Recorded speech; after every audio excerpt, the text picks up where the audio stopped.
Welcome to the Remotely Speaking Podcast. We're your hosts, Paul and Chastity Hawkins. So glad you're here today. We have an amazing guest for our podcast, which Chastity will introduce. So today we have Agent Greg Aldridge. He is in the Kansas City, Kansas area of the country, and we're thankful for him being here. He's also a customer of ours for many years. Recently hired one of our executive assistants in the last year. So we are excited to have him. He has lots of things to share, and so we are going to throw it over to Greg. Thank you for being here. Thanks for joining us, Greg. You bet. Thanks for having me. All right. Well, why don't you go ahead and fill in the blanks for us on your background. Tell the listeners a little bit about yourself. Yeah. So born and raised Kansas City, grew up on the Missouri side. The metro area is a little over 2 million people. It's divided right down the middle, almost half on the Missouri side, half on the Kansas side. A lot of what people think of Kansas City for as far as the stadiums and the sports teams and the theaters and a lot of the events happen ironically on the Missouri side. So grew up there, had the opportunity to come back to Kansas City. So born and raised, relative lifer, went away with a corporate position for a few years as part of a career opportunity that we had. Enjoyed that, but just really missed Kansas City, missed getting to be my own boss, getting to build and shape my own team and business, and had the opportunity to come back. This is our 13th year back in agency, in the business back, and now live on the Kansas side. Super grateful for that. Married for 17 years to the love of my life, Stacy. She's just incredible. And 2 boys, Graham and Garrison. Graham is 16 and Garrison turned 14 yesterday. So we've got a high schooler and a middle schooler still, all the activities and the sports and all the stuff going on with that. And a couple dogs that keep us in order, keep us in check. They kind of run the show. But no, that's kind of what home looks like and how long we've been in and around Kansas City. Awesome. So busy. Very busy. Sure. Yes, we feel you. Yeah. Yes. We're not quite to your stage, but having drivers in the household must be terrifying. Well, I mean, he does pretty well with it. I taught him to drive in the snow last year, about 12 hours too late, but otherwise it was it was good. He has impressed me with that. And in Kansas, you actually get your permit at 14, which just blows my mind. Like you see That's kids crazy. riding, pulling a wagon, and then like 6 days later they're driving out of the neighborhood in a Toyota Camry or something. But so my youngest will get his permit here coming up soon. And then they can actually drive to school and work and church and sports alone at 15, which is really quite something. So yeah, we've got all the teen driving stuff going on for sure. That's I'm hoping the state law changes it to 26 for our girls. Yeah, Yes. right. No, He grew up in Germany, and you couldn't get your license till you're 18 18, because autobahns. because you can go to it, you can go 280 miles an hour. So like, kind of makes sense, but Sure. Yeah. That's fine. For a 16-year-old, that's fine. Well, at least, Yeah. Greg, your boys have good insurance, right? That's right. They do. Yeah, we know a guy. So, Greg, tell me about your entrepreneurial journey, man. You've been a business owner for quite some time. Like, how did that come to fruition? And let's just talk about where it's led you to today. Yeah, so I would say a lot of my heroes did this, right? So growing up, I'm a 3rd generation agent, advisor, business owner as far as insurance and financial services are concerned. My grandfather started in the 50s. My mother, 2 of my uncles, great uncle, cousin. I'm the 7th of 9 in my family, which is interesting in that there's a lot of, generational consistency there, but there wasn't any family pressure to do it. So it was more just, I wanted to play the role in the world that they played. I wanted to be significant in their community, in my community, the way they were. I wanted people to honestly just respect and appreciate and like me the way that I saw my mother and my grandfather, my uncles. They just were such big mentors and, set a great example for me growing up. And so I was the kid in school when they'd say it, like, the career fair in high school or junior high or even early college, when they'd say, what's your major? What do you want to do with that? And when I would specifically tell people that I wanted to, be in the insurance and financial services business and own my own agency, that was not a very common answer, specific answer. It's not even that common in college, I don't think. Yeah. And it's what I wanted to do. So from a part-time opportunities early on to college internships, and it was just what I always saw myself doing. And so got a pretty early head start. And I think that made a big difference. Yeah. That's awesome. So a lot of our listeners are business owners, or they are thinking about becoming a business owner. Maybe they're ready to dive in and give it a try. If you could give one piece of advice to someone that's just getting started with their business or their agency, what would that piece of advice be, you think? You know, it's tough to pin one down specifically. I would say, I think the cliche answer is work hard. And I think a lot of people see tenured businesses or they see established careers and they want to act like that just happened overnight, or they look at the house on the hill and they think, oh wow, must be nice, and it's like, well, my wife has talked for years and years about a book called For Better or For Work, and it's about the entrepreneurial journey of the couple and the family that started Stonyfield Yogurt. Yeah. And obviously that was sold to venture capital, and that story ended incredibly fruitfully. But it had a lot of chapters where you're sleeping in a barn with the smell of fermenting yogurt and just the grind of getting any business off the ground and rallying the troops of your family's support and finding a way to make all aspects of your personal and professional life work. And it's a massive investment. So I would say it's kind of twofold. A lot of people, not to sound overly confident or arrogant, but I think a lot of folks would like to have the reins of the agency that we've built now. Not a lot of people could keep up with me day to day, week to week to execute on it. And I don't mean that in like, oh, no, but no, it takes a tremendous amount of work. And there's a lot of things that happen that people do not see. And that sounds like a cliche response. So I would say, but it's so true, and like prime example, this week I'm out of the office Wednesday, Thursday, Friday for meetings. And the 2 days I was in the office, I probably had more client-facing appointments in 2 days than most agents will have in 6 to 8 weeks, and that matters, like the knowing what the difference-making activities are in your business and in your life, and making sure, I call them the no matter what's, and making sure you're executing on the no matter what's, are things that on a scale of 1 to 10, you would rank 8, 9, or 10. We waste a lot of time, I think, as individuals and as professionals and business owners on, hey, I think we ought to's, or things that are maybe would be good to get a little better at or work on, but they're more of a 1 through 6 on the importance of 1 to 10 scale. And I think it's very easy to get lost in a sea of, hey, I think we ought to's, as opposed to what are the no matter what's. And I think about that personally and professionally.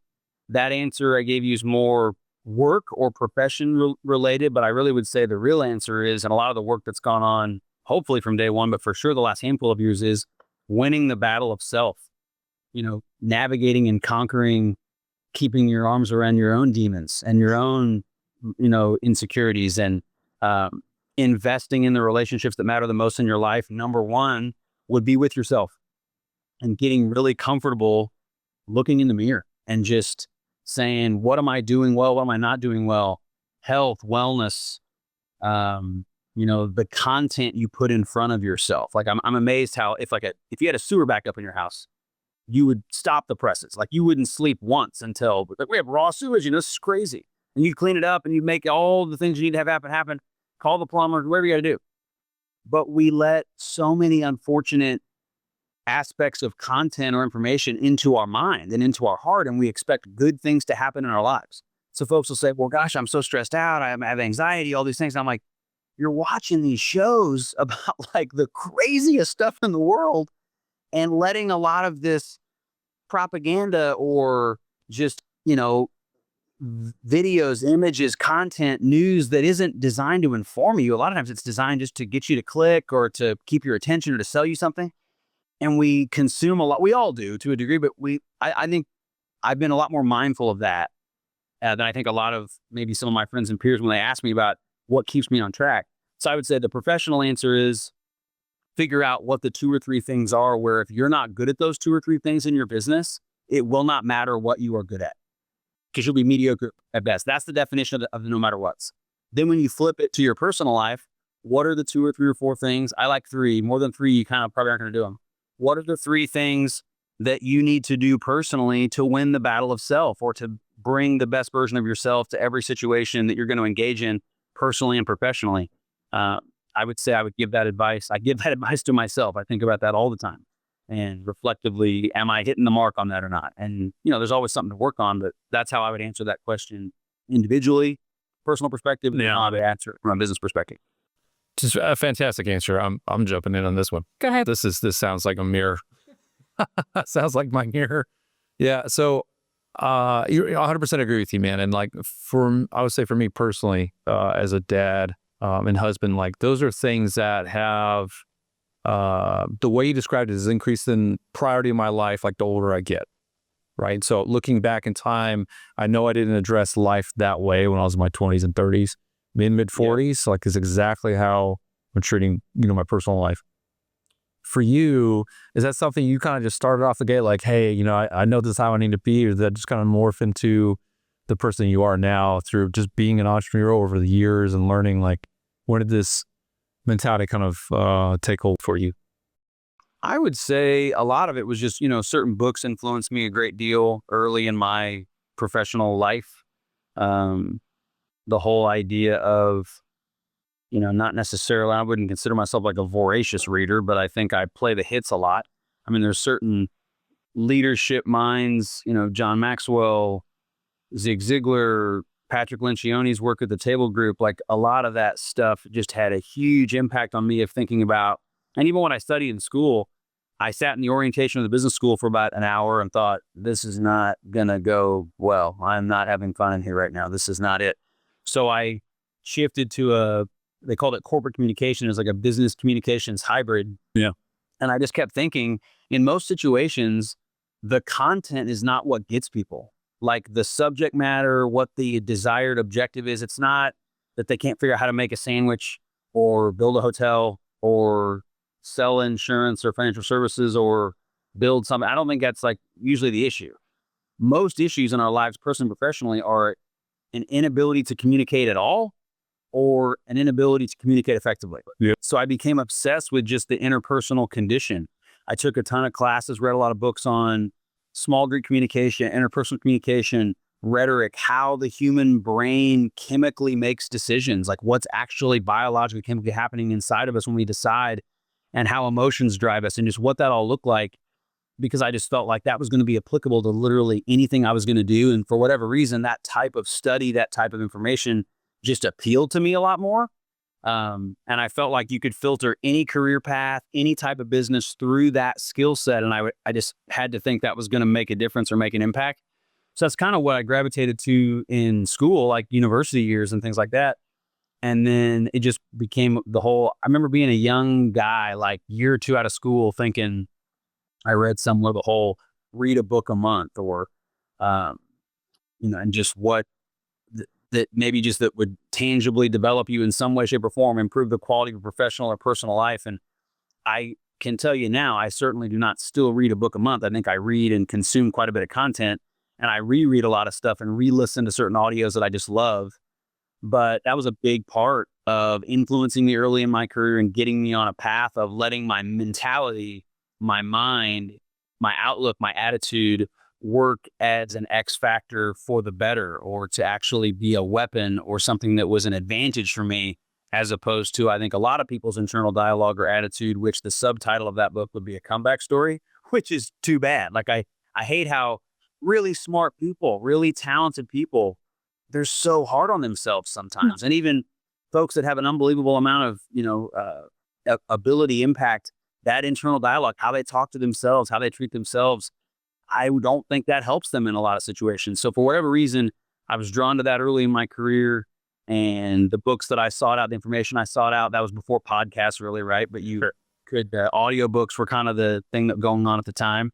And that was what I started doing in the car. I heard the term automobile university, and my first agency was in a rural area. So I drove a lot, and I was in the car just for hours.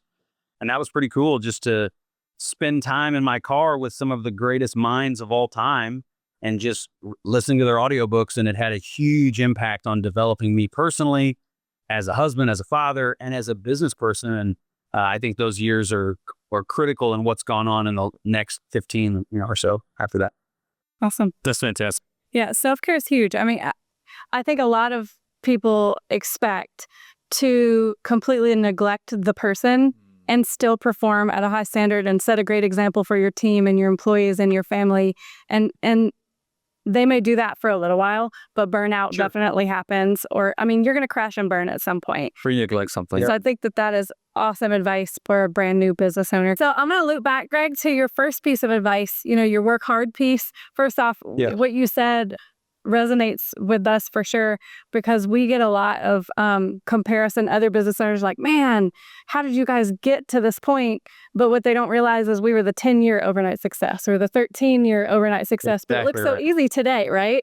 But what they didn't see is that super scary phase where you're not taking a paycheck and you're praying that it works. That's right. And, you're swiping that credit card and hoping people trust you and your product and everything you have. And you're just putting your heart out there, hoping people see that, right? Yeah. So that definitely resonates. But what I also wanted to touch on were your no matter what's. You mentioned that those are the things that you, the business owner, need to be doing. Those are the things you need to make sure that you're great at.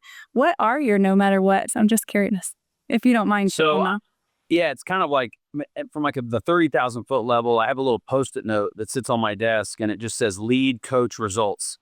And I look at that all the time and I just go, if I'm not doing something that is impacting one of those three things, if I'm not leading someone or this group, I'm not coaching someone's ability, skill set, conversational concepts, whatever it is, or leading the culture, coaching the concepts, the conversations, the activities, or doing something that is tangibly driving results, I need to ask myself, what the heck am I doing right now? Like, is this making any sense at all?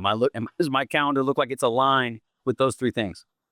For the agency as a whole, the three no matter what's are customer-facing appointments, golden leads, which is like self-generated referral opportunities, and financial services, what I call like olive branches or just pivots. Could be a conversation, could be just a mention that we could help in the bank space, the life space, the retirement space, the health insurance, whatever it is.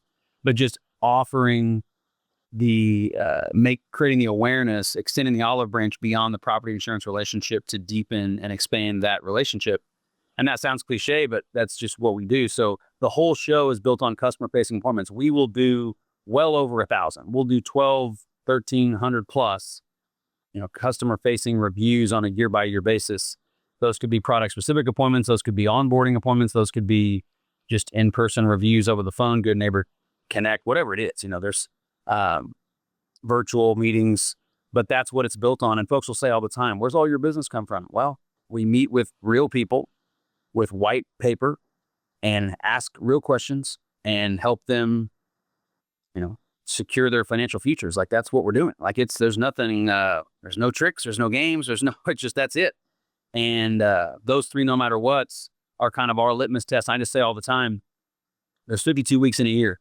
If we execute our weekly goal on the appointment piece, the financial services conversations or pivots, and sourced quality golden lead opportunities. I don't like the word referral. Referral means you're sick and this doctor can't fix it and they're going to send you to somebody else. I don't like that word very much at all. So those three no matter what's, if we are not good at those three things, it will not matter how good our random ECRM process is for whatever. It will not matter how good our follow-up process is it just isn't going to matter. Like, if we're not exemplary in those three areas, I say 40 out of 52 weeks in a year. If we're 40 out of 52 weeks in a year that we execute those goals weekly, we're going to play at a very high level. If we do that 45 plus weeks out of 52, we're going to be one of the top agencies in the country adjusted to size and scale of market and team. And that has been the case. And those goals from an activity perspective, those no matter what, have gradually ticked up as the size and scale of the agency and the team has grown. But to me, it's like, it is astonishing how many things that are below the no matter what's on the, I would consider those 10s, but at least 9s or 10s. It's amazing how many other business functions that would fall a little lower than those on the ranking scale that I know next to nothing about, or that I could get astonishingly better at. And not that those things don't matter, not that they're not important, not that I maybe some days wish I knew a little bit more or had a little bit better program for whatever those things are. They just don't matter that much, because to be great at them and not be great at them no matter what is step one to mediocre best case scenario. And I'm just not interested in that, nor is it what our clients expect or want from us. And that's kind of how I think about that and just how we stay focused on it. I say the production piece, sales and production results will lie to you at times. It's the whole John Wooden, right? He says, don't believe the lies of the scoreboard. There's times where you just get lucky and things are they just break your way. And there's times that you are doing a phenomenal job on your no matter what's and you just get unlucky. but that's all going to ebb and flow a week at a time, a month at a time. I've never seen, it usually comes home to roost within 30 days, but I've never seen a quarter of a year not go the way that you would expect it to go and thrive and win if you're executing on those no matter what. I just don't. And that's going to look different for every agency, every business type. Yeah. But I think it's incredible how it's a cautionary tale. It's the same story every time. Some founder starts a business and they're passionate about it and they're all into it and they're rocking and rolling and their hands are all over it. Their words are all over it. Their energy's all over it. And people freaking love it. It could be chocolate. They could build chairs. They could make chicken sandwiches. They could be, somebody that founds the greatest insurance or financial firm of all time, whatever it is. And then that you got more stuff. You're making more chairs. You're selling more chicken sandwiches. You're doing more insurance business, whatever it is. And you start having to build organization around it, which is important, but that usually gets a little too far. And they call them restructures, or they call them, we got to get back to our core work, or but you drift away from what the founder's original vision was, is what are we here to do in the first place? And I think the businesses that succeed through market cycles, through economic cycles in different parts of the world, consistently over and over again, they're not perfect at it. They just spend more time staying focused on that core work and delivering whatever that experience or product is. And they have their version of whatever they call them, but they got a no matter what list, I guarantee it. And they execute it far more and stray from the path far less than most of their competition. And I think about that all the time. So that's fantastic, man. So in that line, what is your week or what does it look like for you to train and lead your team to make sure they stay within those three priorities? Yeah. So I'll say to the team a lot, we have I'm really sophisticated with technology. No, I have a whiteboard on the back of my office and it's well, you can put it on this thing and this digital tracker and oh my God, that sounds awesome. And if we can do that and still keep it in front of us, that's fantastic. There's times where if I think we're drifting from the activity board or execute on those no matter what, it's a rolling whiteboard. It's giant, like you'd have in a locker room or something. I'll turn it sideways. Not a lot, but I do this from time to time. I'll turn it sideways and it'll be in the middle of the break room where you have to walk around it to go to the bathroom. Well, you're going to see it. It's right there. Yeah, can't miss it. And I'll say all the time, you could be our, what I call claims liaison or claims concierge, who's 80% of what she's thinking about is giving our customers an amazing experience at claim time when they need us the most, as it relates to, hey, my insurance is no longer a PDF or a mobile app pop-up. I need this to take care of me. That is what she's quarterbacking almost all the time. She can still engage in and be a part of setting a review appointment. Hey, claim happened. Could have been worse. Probably be a good time to set a review. That's going to go on kept appointments. That's going to matter. She can absolutely pivot to a Google review after the experience she gives somebody. She can absolutely generate a golden lead opportunity through a claimant she deals with, or impressing someone so much that they want to recommend to somebody else. So even someone because a lot of those activities, I think the no matter what of appointment, financial services conversation, source golden leads, you think production, you think sales function. And while maybe that part of my team's doing a bit more of that, I say to everybody, if you are not adding to the mix, if you are not seeing your initials on that activity board around those core no matter what's, you're not helping this agency thrive for the future, and you are not serving our clients at the level that they expect from us. And not in a threatening way, just in everybody has to be about that.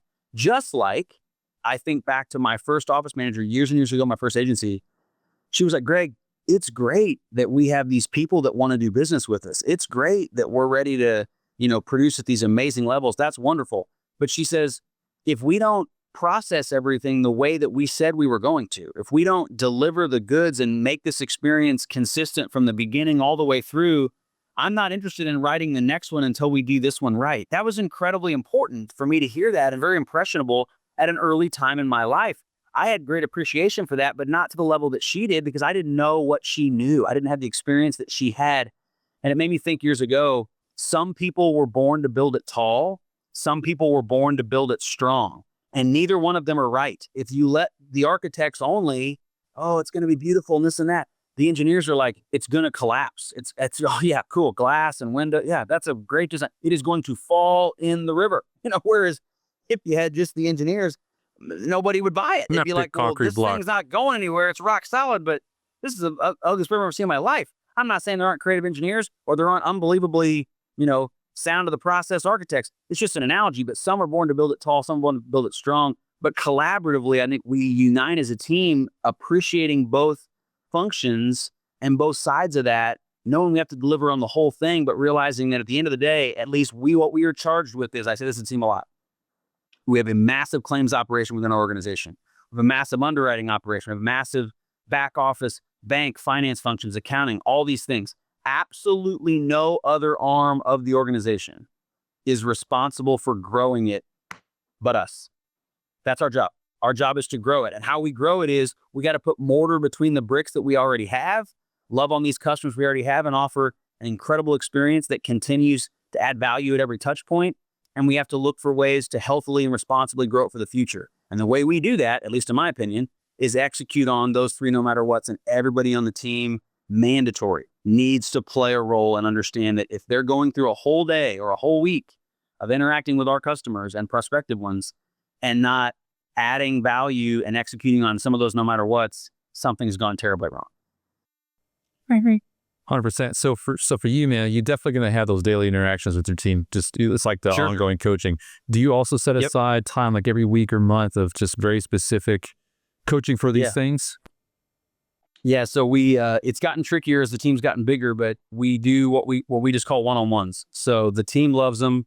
I got the idea from a book I read years ago called The Dream Manager by a guy named Matthew Kelly. And I mention it a lot when I speak to groups in my Three Hats Agents Wear talk. But the book just is a business fable.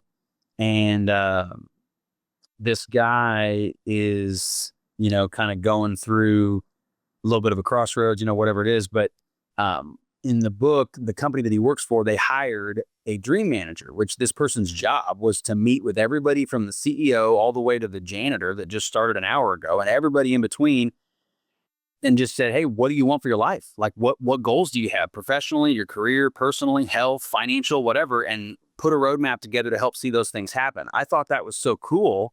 Their retention went through the roof. Their success in just profitability and effectiveness as an organization just skyrocketed. So I thought, well, gosh, I don't know if I have a dream manager. I mean, I have some folks that are rooting for me. I don't know if anybody's ever sat me down and said, hey, Greg, what do you want for your life? And what's the plan we want to put together to achieve that? So I just thought, well, what if I could be a dream manager for my team? Yeah. So that's kind of where it got started when I had 3 people to begin with. And now it's like 14 or 15 or something. And that, it's the one-on-ones don't look the same for everybody as far as time-wise. I mean, my senior, more tenured people are going to get more of my time than somebody that maybe just got started. That said, I like to ideally do no less than 6 a year per person. And, they're usually 45 minutes to an hour. And I would say, probably starting out, it was probably 80-20, like 80% was more professional, like their role, their responsibilities, their development, concepts, training, whatever, about 20% personal. Now it's probably drifted more 50-50. So what I'll do is in December, I'll have them make 3 goals for the upcoming year. One of the goals has to be completely personal, like nothing to do with work. And then one obviously has to be totally to do with work or professional. Then the third goal could be either one. Usually they have 2 professional and 1 personal, but that's not always the case. And it's been awesome. I've seen people, save for the engagement ring or buy their house or go on the trip they've always dreamed to go on, hit whatever professional target income goal, production sales goal, whatever it is. A lot of health wins. But I think that, the whole give them 3 no matter what, or give them 3 goals that they can focus on. That's kind of what the one-on-ones have been built around. And I just think that, I read years ago, people don't quit companies, they quit people. Yeah. And I've had one of my remote team members right now, she was a rock star on my retention team. She's our claims concierge, Kim. She's unbelievable. She moved back to Wyoming and I thought, oh my gosh, like I can't lose you. Like you're so good.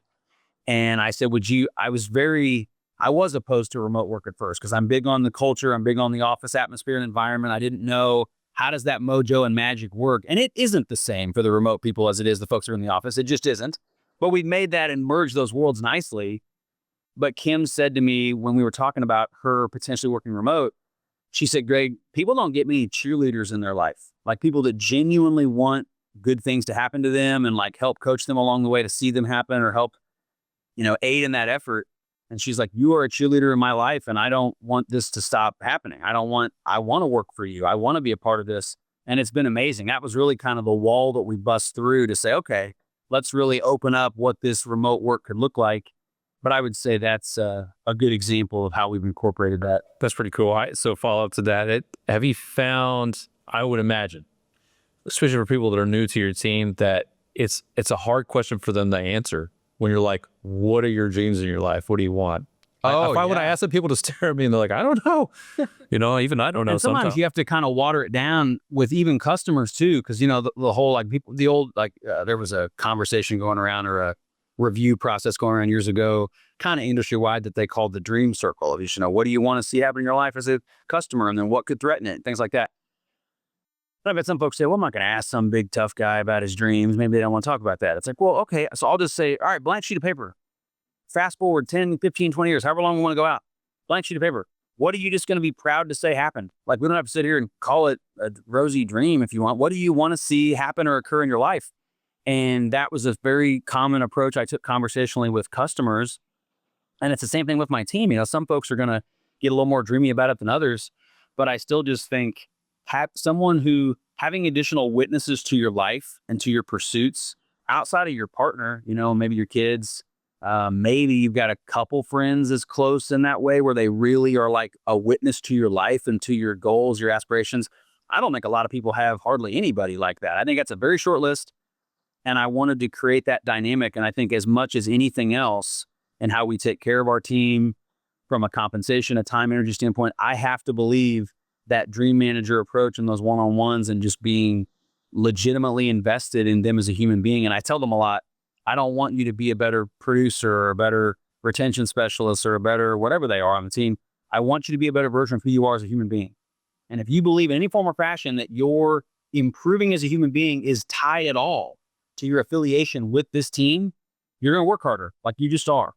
And that's the way I think about it. And it's not perfect. I mean, there's plenty of things that we're working hard to get better at. And I'm sure the team would have plenty of notes for me on ways I can improve. But that is the spirit of how we approach it and the way we've built the team. And I think it's made a big impact. Dude, I love it. That's awesome. I know it's made a big impact because I've personally spoken to your remote workers that you contracted through us, and they speak so highly of your ability to build a culture and a team dynamic that's so unique from anyone else they've ever worked for. So I applaud you for those efforts. It's clearly working. They don't ever want to leave you, and they've probably never met you in person. Have you met any of your remote workers through us? So yes, Lindsay, my executive assistant, she came to the office twice. The first time to meet everybody, she's, as the crow flies, not maybe a little over an hour away from us, which was pretty cool because I know ARS work could be anywhere in the country. Jada, I just very briefly, and I know her brother well, who's also an agent. So yeah, I've spent more time with Lindsay just because she came to our planning meeting as well, which was awesome. I never expect them to do that. I know a big part of their role is the autonomy that it allows them. So I never want to make them feel pressure to do those things. But she looked forward to it, enjoyed meeting everybody. And so yeah, she's spent some time with us. That's good. Yeah, perfect. Do you have any tips for anyone else that's looking to dive into hiring remote workers? I know that's kind of the way things are headed. Or if you have this super valuable person, like you just said that your claims gal moved to Wyoming, do you have any advice for business owners or for other agents that are looking to hire out remotely or seeking talent outside of their little locale bubble, and how you create that? And how you just create that dynamic? I know it's a little more difficult, but any tips you could provide? Yeah, I would say I was probably a little late to the party. I think a lot of folks, we've had the beginning of day ARS assistant for a number of years. But outside of that, the idea of having an executive assistant or the sidekick or all the other different, the financial services function, what I love about it is I've just been really lucky, fortunate, but I've been really impressed with the caliber of people that ARS has brought to the table, how eager they are to make a difference and add value to the business. And I would say for me, I think I'm a fairly generous person. So I like to put really competitive compensation together and benefits and those things. So when you start trying to add capacity, I mean, just to add in the market I'm in, to add the type of person I want to add, what that's going to cost in monetary and energy, that's going to probably swallow up about a year's worth of really quality growth in the agency. So what I love about ARS is the ability to add impactful capacity from nearly day one. And in a lot of cases, it is from day one. The executive assistant, that's just and that relationship's going to have to be somewhat organic. It's going to take a little time, but the juice is worth the squeeze, and I could tell there was talent and impact and effort and energy around, hey, I want to make your life better. I want to make your business better, as far as we brought Lindsay on. So I love that you can add just relevant and impactful talent far more affordably and far more expediently than you really can almost any other way. And I don't think, at least in my opinion, it's ever going to replace what it's like to have a rock star within your brick and mortar experience. Like, that is a critical piece of the puzzle, but I love that it's there. And I think too, like, what if you lost somebody who was really good at this one piece? And, with all the different ways ARS offers support and help now, the ability to swoop in and say, hey, even this could, instead of us taking several steps back, we could keep this thing moving and continue to deliver on customer expectations, being able to inject the ARS talent or team member into that, whatever that role is. That, I think, is huge, and has made a believer out of me. And it also probably, Kim was already going in the claims role remote, but then I had a grad student who'd been phenomenal with us, and she was going to go move to a different grad school, 6 hours away. And that, I was very open to keeping her on and just looking at, what does your body of work look like? You got to have a lot of trust in that person. You got to see that they're locked in and actually making things happen. You can't be worried about if they're working or not. And I never had been with the folks that have worked remote for us. And it's converted me in a very big way and has added a lot of capacity to what we're able to do in office, quite frankly, because of the support that we have outside. Big fan. I love it, man. So let's, I appreciate that. That was our desire for you. It's our goal to remove everything that's not the no matter what's, right? We can clear the runway for those things to happen every single day by taking the stuff that can be delegated out. Yeah, when I was talking to some of your people at that meeting I was speaking at a couple weeks ago, and I said this to my executive assistant as well, not long after, it was May, and I was at a big meeting that I normally go to every year. And I would have normally taken my laptop to the business session, which means you're not going to listen to half of it because you're sitting there doing emails the whole time. And then that particular day was the half day of the meeting. It was a full day and a half day. It's always awesome speakers, and I was incredibly present at the actual business sessions. And I'm always like, you take things away, but I was locked in because I did not have my computer with me. Went back to the room to check email. We've been working on the inbox management with my executive assistant, and there were 7 items in my inbox. 7. There's some folders and things. 7 actual emails in my real inbox. And for me to keep it under 107, like for years and years and years, or maybe 207. And I always kept it like, she's even told me, oh, you had it a lot more under control than a lot of the stuff we see. I said, well, fair enough. But what I do know is every week had to have one late night probably. And usually once a month, I had to be at my office till between 10 and midnight. Like, that's pretty much was par for the course. And that's okay when there's something going on and, hey, you just got to work hard and it just takes what it takes. That's what it means to be an entrepreneur. Fair enough.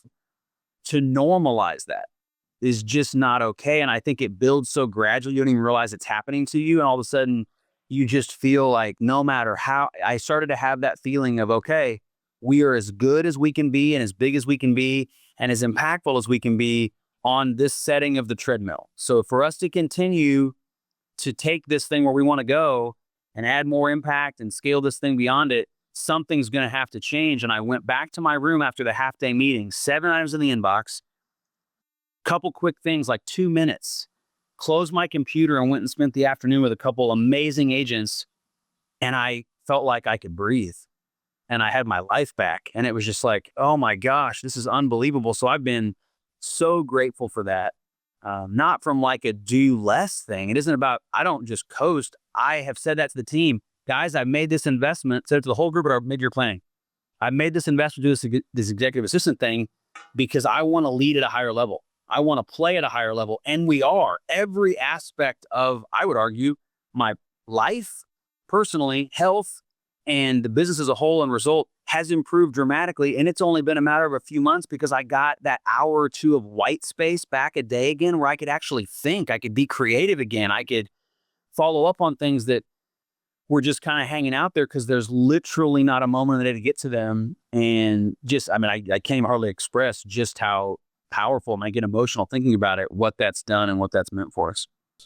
Hi, man. I'm so happy that for you for that. I mean, that is exactly what we want for clients is that feeling right there, right? Like we have an executive as well, and I mean, I'm telling you, like everything you're saying resonates completely on our end of it's late night. Sometimes you're like, hey, it's just what it is. We got to work out or work late all the time. And when we got our executive that's just perfect for us, life changing, right? Like I know it's life changing for others because for us, and Chastity gets more emails than I do for sure. And the same things like hundreds a day. April, our executive, took it down. Same thing, about a month, learning how to do the email with Chastity. Chastity now gets like 5, 7. It's in a reasonable range. And it completely lifted that weight off of, hey, we've been grinding all day. It's 6 o'clock and we do dinner. We got time with the kids, but I still have 50 emails to do. What do I prioritize?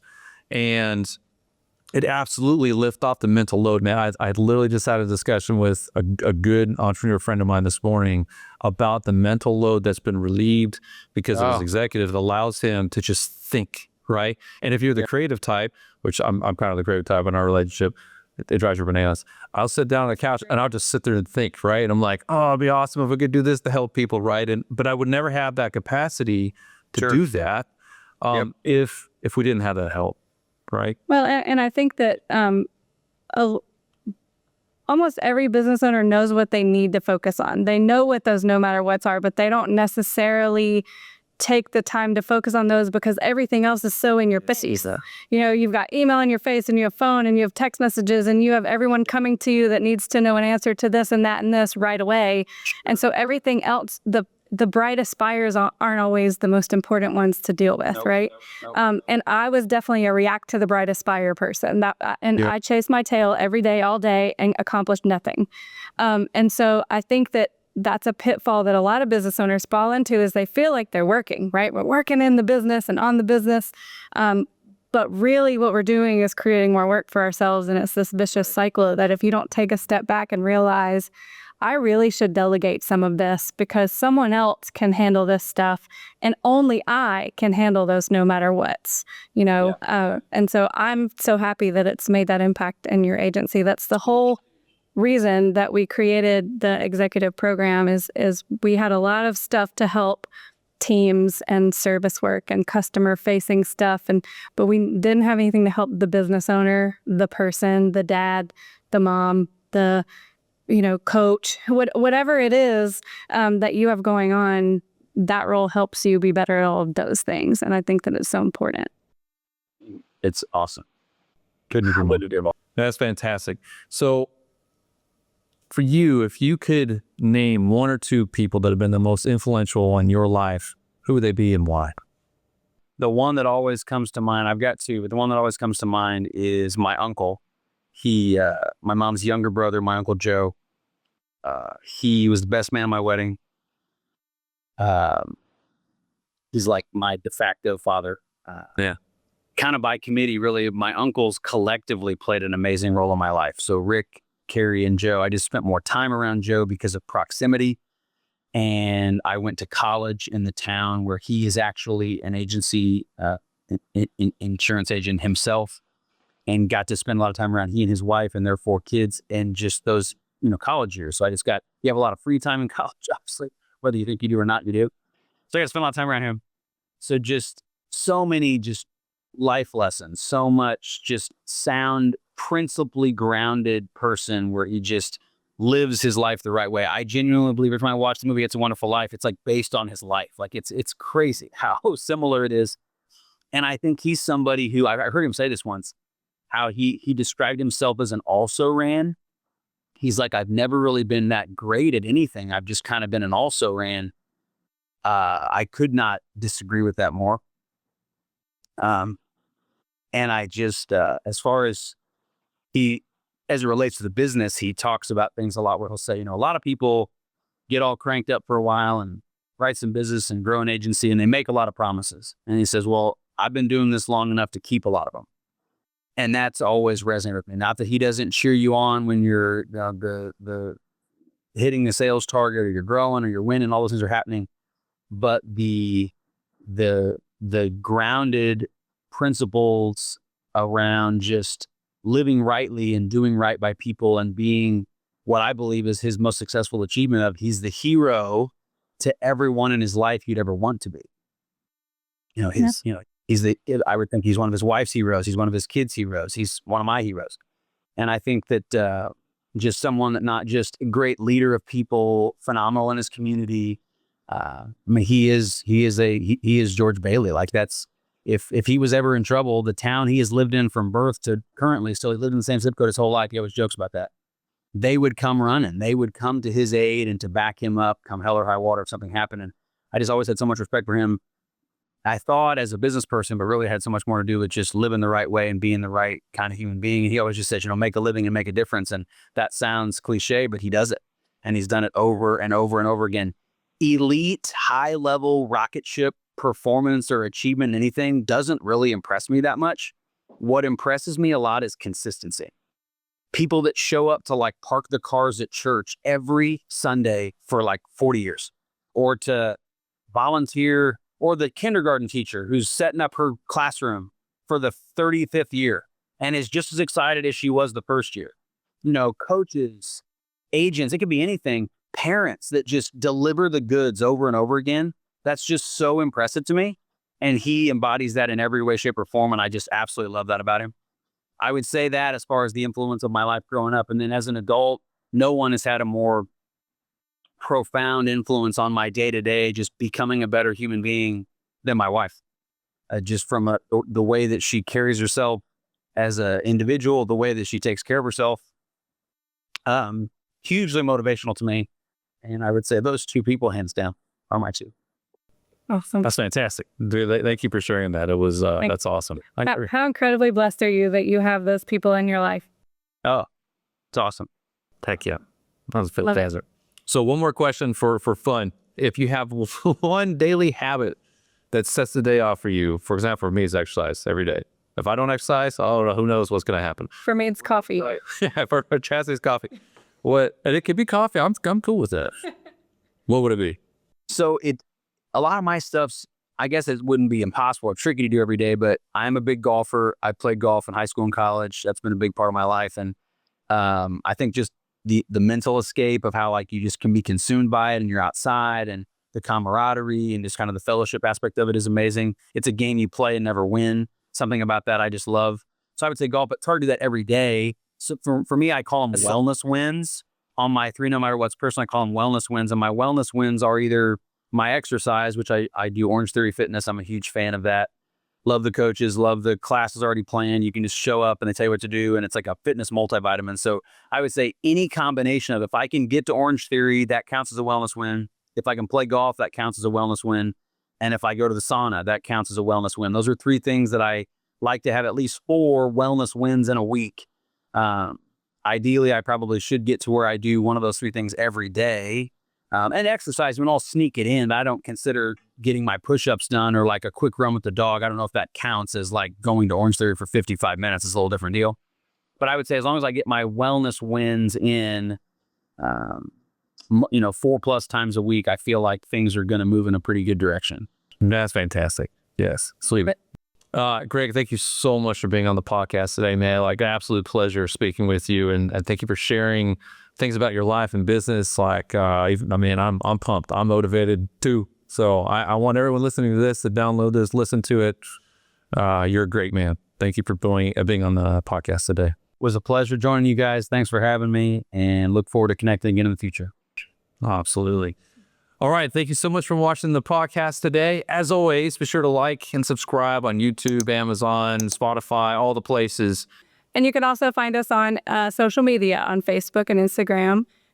our businesses and our podcast. We're Remotely Speaking Podcast or Agency Resource Solutions or AR Sidekicks. If you're ever in the Kansas City area, look up Greg. I'm sure he'd be happy to link up and take great care of you if you're looking for insurance or any investment planning advice in that area. We appreciate you watching, and we'll see you next time. Take care.